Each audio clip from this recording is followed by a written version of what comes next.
saw Thunderbolts at the premiere last night, and I want to make something clear off the jump, because a lot of the reception you're going to see for this film is going to have a proverbial asterisk next to it, not unironically so. A lot of the reviews you're going to see about this are going to say something along the lines of, she's very pretty for her age. It's the best Marvel movie we've seen in a while. And I want to make it very clear that I think this movie rocks without any caveats or asterisks.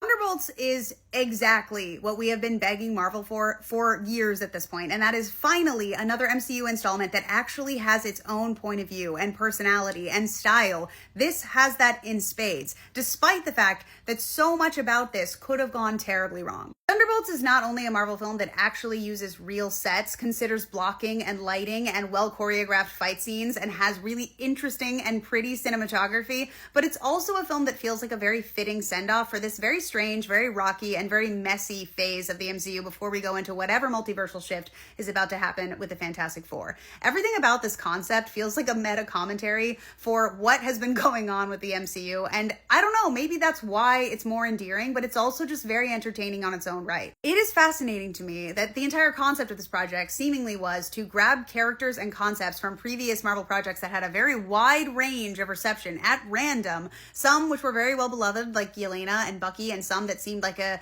general afterthought in the MCU in the grand scheme of things like Ghost, and put them in a blender, shuffle everything around and see what comes out. But because there was so much artistic intent and style behind it, it ended up being fantastic. What this ended up reminding me of was the turkey sandwich that you make for yourself the day after Thanksgiving, which has all of the familiar elements in a completely new and strange way that's, yeah, a little messier and less polished, and you end up eating it hovering over your kitchen countertop, but it's more enjoyable for it. Another comparison that struck me very early on while watching this film was to Iron Man 3. I know that's going to be divisive. I know a lot of people don't like that movie. I love it. I think it is the prime example of a director being unabashedly and unapologetically themselves within the Marvel universe. Yes, it has a messy third act. Yes, there was a lot of studio interference, but that film is a Shane Black film. It's the most I've ever liked Tony. It is very strong in its point of view, and it is fun.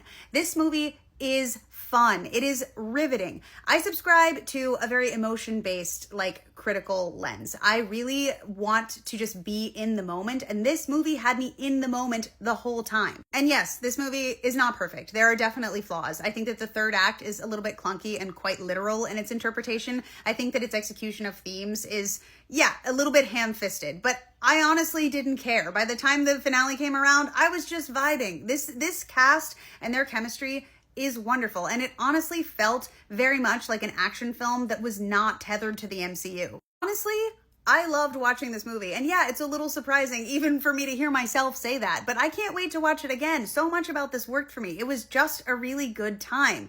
Louis Pullman, fantastic, huge standout. Also, Wyatt Russell.